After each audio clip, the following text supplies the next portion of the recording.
आवर्षण प्रवण तालुका म्हणून प्रचलित असलेल्या नाशिक जिल्ह्याच्या नांदगाव तालुक्यातल्या माणिकपुंज या धरणालगत परिसरातील काही गावे आता बागायती शेती पद्धतीमुळे समृद्ध होत आहेत। 5 ते 7 हजार लोकसंख्या असलेल्या माणिकपुंज इथं सध्या खरीपात 90 हेक्टर, लेट खरीप रब्बी 125 हेक्टर, उन्हाळ 130 हेक्टर कांदा पिकवला जातो। हाकेच्या अंतरावर असलेल्या नांदगाव कृषी उत्पन्न बाजार समितीमुळे तसंच माणिकपुंज धरणामुळे मुबलक सिंचन व्यवस्था उपलब्ध झाल्यानं या परिसरात अलीकडे झपाट्यानं कांदा पिकाचा मोठा विस्तार पाहायला मिळतोय। आम्ही पारंपरिक पद्धतीने जी कांदा लागवड पूर्वी करायचो त्या कांदा लागवडीमध्ये आम्ही रासायनिक खताचा वापर जास्त प्रमाणात करायचो, परंतु रासायनिक खतामुळे आमचे जो कांदा आहे तो जास्त दिवस टिकत नव्हता आणि जो 4-5 महिने टिकायला पाहिजे तो कांदा अवघी 2-2.5 महिन्यात सडून जात होता।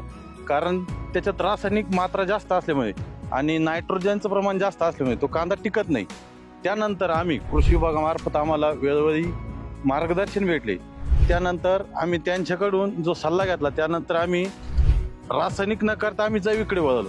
तर जैविकचा आम्हाला एवढा मोठा फायदा झाला का जो कांदा 2 महिने टिकत नव्हता तो कांदा आम्ही डायरेक्ट 5 ते 6 महिने 4 महिने असं टिकवतो। त्याच्यात ज्यावेळेस भाव वाढतात त्यावेळेस मग तो आम्ही कांदा विकतो आणि त्याचे 2 पैसे भेटतात।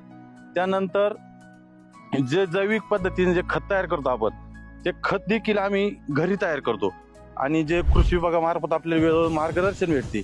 त्याच्यानंतर ते खताचं प्रमाण हे रासायनिक पेक्षा अधिक उत्तम आणि चांगल्या दर्जाचे आम्हाला या ठिकाणी मिळाले। कृषी विभाग आत्मा यांच्या संयुक्त मार्गदर्शनानं आणि विविध कार्यशाळेतून समृद्ध होत माणिकपुंज गावामधील अनेक शेतकरी आता जैविक पद्धतीनं कांदा उत्पादन घेत आहेत।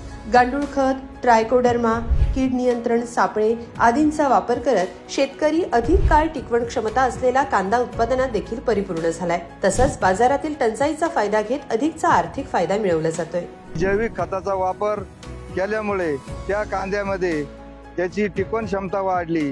त्याची टिकवण क्षमता 6-6 महिन्यापर्यंत त्याचा सड झाली नाही।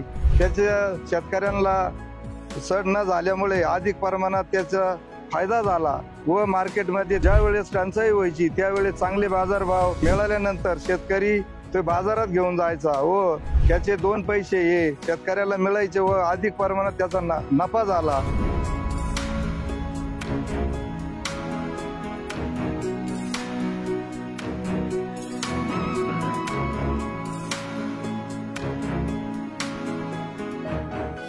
माणिकपुंज गावाने कांदा उत्पादनामध्ये मजल मारली, मात्र ही मजल घेतल्यानंतर ज्यावेळेस परिसरातील शेतकरी आपला कांदा बाजारामध्ये विक्रीसाठी घेऊन जायचे त्यावेळेस बाजारामध्ये अनिश्चितपणे निर्माण होणारी कोंडी, या कोंडीचा सामना शेतकऱ्यांना करावा लागत असे।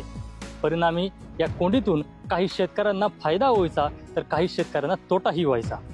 याच संधीचा कुठेतरी मागावा घ्यावा किंबहुना ही संधी हेरून शेतकऱ्यांचा फायदा कसा होईल या उद्देशाने माणिकपुंज येथील दादाभाऊ दाभाडे यांनी कृषी विभागाच्या आत्मा या विभागाशी संपर्क साधला आणि यावर काही उपाय काढता येईल का याचा प्रयत्न केला।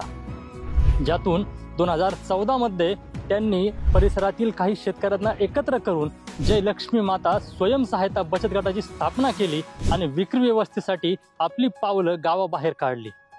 मात्र यामध्ये त्यांना फारसं काही यश हे हाती लागलं नाही, ज्यातून पुढे त्यांनी परत आत्माचा एक मार्गदर्शनाचा सल्ला घेतला आणि त्यातून जय लक्ष्मी माता कृषी शेतकरी उत्पादक कंपनीची स्थापना केली।